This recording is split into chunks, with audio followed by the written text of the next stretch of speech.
Assalamualaikum warahmatullahi wabarakatuh. Kami dari kelompok 2 akan mempresentasikan makalah kami yang berjudul Wudhu dan Tayamum. Yang beranggotakan saya, Sidan Adaristian dan Cynthia Fuji Lestari. Selamat menyaksikan. Kenalkan, saya Cynthia Fuji Lestari, NIM 008. Materi yang pertama, kita akan membahas mengenai wudhu. Yang pertama adalah pengertian wudhu. Wudhu menurut bahasa artinya bersih dan indah, sedangkan menurut syara, wudhu itu artinya membersihkan anggota wudhu untuk menghilangkan hadas-hadas kecil.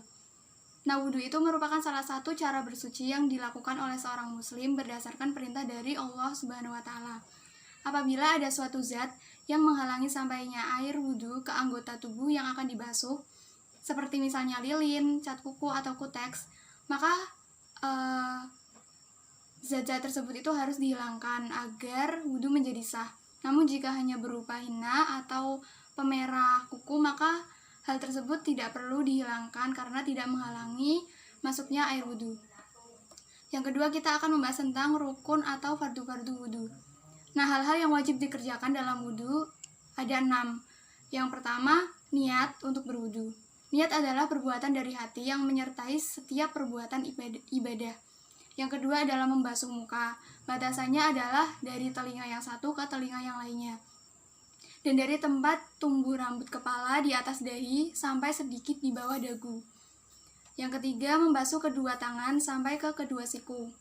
Yang keempat, mengusap atau menyapu kepala dengan air. Yang kelima, membasuh kedua kaki sampai dengan kedua mata kaki. Yang keenam dan terakhir, itu tertib. Syarat-syarat wudhu. Syarat wudhu itu ada 10. Saya sebutkan misalnya Islam, tamyiz atau bisa membedakan yang baik dan benar, bersih dari haid dan nifas, bersih dari yang menghalangi air meresap ke kulit, tidak ada anggota wudhu yang merubah air suci, kemudian mengetahui wajib-wajib wudhu, tidak meyakini sunnah sebagai wajib wudhu, airnya suci, masuk waktu sholat, dan yang terakhir mualah bagi yang sering berhadas. Kemudian selanjutnya sunnah-sunnah wudhu. Selain rukun-rukun wudhu yang saya sebutkan di atas, maka ada hal-hal yang sunnah atau yang dianjurkan agar wudhu itu menjadi lebih sempurna. Yang pertama, membaca basmalah ketika memulai wudhu. Kemudian membersihkan gigi dengan sikat gigi, siwak, dan sebagainya. Membasuh kedua telapak tangan sampai ke pergelangan sebanyak 3 kali. Berkumur-kumur sebanyak 3 kali, membersihkan bagian dari dalam hidung dengan cara menghirup air, lalu mengeluarkannya kembali, terus menyilangi anak-anak jari dari kedua tangan dan kaki ketika membasuh tangan, mengusap bagian luar dan dalam kedua telinga dengan air bersamaan atau setelah mengusap kepala. Selanjutnya mendahulukan anggota badan bagian kanan sebelum yang bagian kiri. Lalu mengulangi basuhan dari setiap anggota wudhu, dari mulai wajah, tangan, kepala, dan kaki masing-masing sebanyak 3 kali. Lalu menggosok-gosok anggota wudhu ketika membasuhnya agar lebih bersih. Kemudian menambahkan sedikit dari batasan yang diwajibkan dalam membasuh atau mengusap anggota wudhu. Lalu menggunakan air secukupnya saja dan jangan boros. Kemudian selesai berwudhu menghadap kiblat dan membaca doa setelah wudhu. Dan yang terakhir, setelah berwudhu kita disunahkan untuk mengerjakan sholat 2 rakaat. Kemudian kita akan membahas hal-hal yang membatalkan wudhu. Wudhu itu menjadi batal disebabkan beberapa hal, yakni keluarnya sesuatu dari kubul dan dubur, baik berupa zat kencing, tinja, darah, dan sebagainya. Lalu hilang akal atau kesadaran, baik karena pingsan, gila, mabuk, karena obat bius, dan tidur, kecuali tidur dalam posisi duduk yang mantap. Lalu menyentuh kemaluan baik bagian depan maupun belakang dengan telapak tangan bagian dalam, secara langsung tanpa ada penghalang. Lalu bersentuhannya secara langsung tanpa penghalang antara kulit pria dan kulit wanita yang bukan mahram. Kemudian hal-hal yang tidak membatalkan wudhu. Nah, beberapa hal yang seringkali disangka membatalkan wudhu padahal tidak membatalkan, diantaranya adalah keluar darah yang tidak melalui kubul dan dubur, yakni karena luka, mimisan, bekam, dan sebagainya. Kemudian memandikan mayat yang memandikan mayat. Nah, memandikan mayat ini tidak termasuk hal-hal yang membatalkan wudhu. Kemudian yang terakhir adalah apabila ada seseorang yang merasa bimbang apakah wudhunya itu telah batal atau belum, maka ia tetap boleh menganggapnya tidak batal sampai ia merasa yakin bahwa wudhunya itu telah batal dengan salah satu penyebab batalnya wudhu yang telah saya sebutkan di atas. Nah, sebaliknya, apabila seseorang itu merasa yakin bahwa wudhunya itu telah batal, tetapi ini ia ragu apakah itu ia telah berwudhu kembali secara singkat, ia harus mengikuti apa yang diyakininya, bukan apa yang diragukannya. Kemudian hal-hal yang tidak boleh dilakukan kecuali dalam keadaan berwudhu. Ada beberapa hal. Yang pertama itu sholat, baik sholat wajib maupun sholat sunnah. Yang kedua itu tawaf di sekitar Ka'bah. Nah, yang terakhir itu memegang atau membawa mushaf Al-Quran, kecuali itu dalam keadaan yang darurat ya, seperti menyelamatkan atau mengembalikan Al-Quran ke tempat yang semula setelah terjatuh dan sebagainya. Nah, kemudian kita itu disunahkan berwudu dalam keadaan tertentu, seperti misalnya ketika hendak berzikir atau mempelajari hadis Nabi Shallallahu Alaihi Wasallam. Kemudian ketika kita bersiap-siap untuk tidur, dan sebelum mandi, baik mandi wajib maupun mandi biasa. Kemudian kita juga disunahkan untuk memperbarui wudhu ketika hendak mengerjakan sholat, walaupun wudhu kita itu belum batal. Kemudian ketika hendak makan, minum, tidur, maupun melakukan jima bagi seseorang yang sedang dalam keadaan hadas besar. Materi selanjutnya adalah tayamum. Oke, yang kedua ada tayamum. Tayamum secara bahasa berarti al-qasdu, yang berarti berkehendak.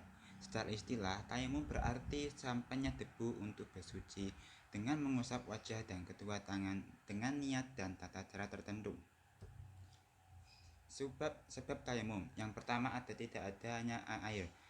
Jika di sekitaran kita tidak ada air, maka wajib untuk bertayamum. Yang kedua ada jika kita sakit. Ada beberapa sakit yang tidak diperbolehkan untuk menyentuh air, maka disarankan untuk bertayamum. Yang ketiga ada airnya digunakan untuk memberi minum binatang yang kehausan.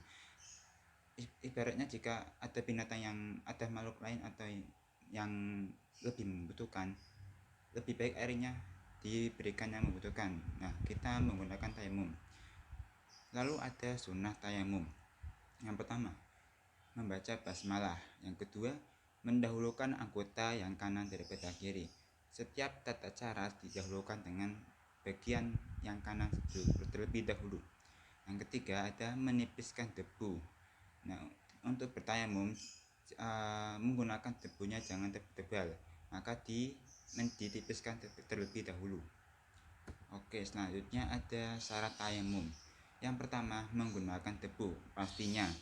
Yang kedua, debunya suci. Suci di sini maksudnya tidak tidak bekas atau bercampur dengan hal najis yang lainnya. Yang ketiga, tidak mustakmal atau sudah tidak digunakan lagi. Yang keempat, tidak bercampur tepung atau semacamnya. Jadi benar-benar murni debu, tidak dicampur dengan butiran-butiran yang lain. Yang kelima, sengaja tayamum. Yang keenam, membasuh wajah dan dua tangannya dengan dua tepukan. Tidak sekali tepukan, tetapi dua tepukan.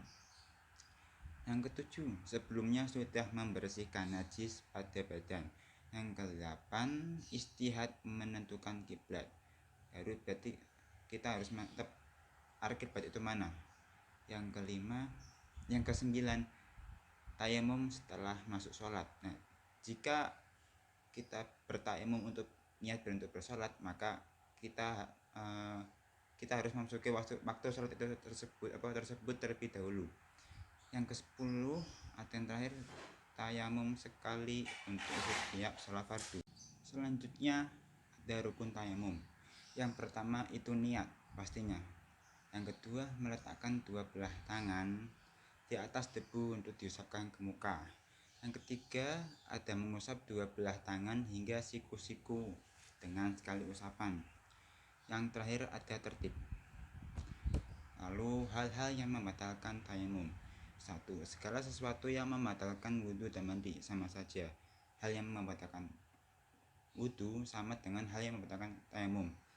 Yang kedua, diperolehnya air bagi orang yang tadinya bertayamum karena tidak mendapatkan air. Yang ketiga, setelah hilangnya halangan. Jika halangan bertayamum itu sudah tidak ada, maka wajib untuk tayamum itu sudah tidak sah lagi, maka harus digantikan dengan wudhu. Lalu ada hal-hal yang berkaitan dengan tayamum. Yang pertama ada sebelum bertayamum hendaknya membersihkan muka dan kedua tangan dari segala sesuatu yang dapat menghalangi sapuan. Karena di dalam tayamum harus kita mengusapnya dengan sapuan tangan atau debu. Yang kedua, dengan tayamum seseorang boleh mengajarkan sholat, memegang mushaf Al-Quran sebagaimana orang yang sudah berwudu. Yang ketiga, apabila tersedia air setelah berakhir sholat, maka sholat tetap sah. Terima kasih.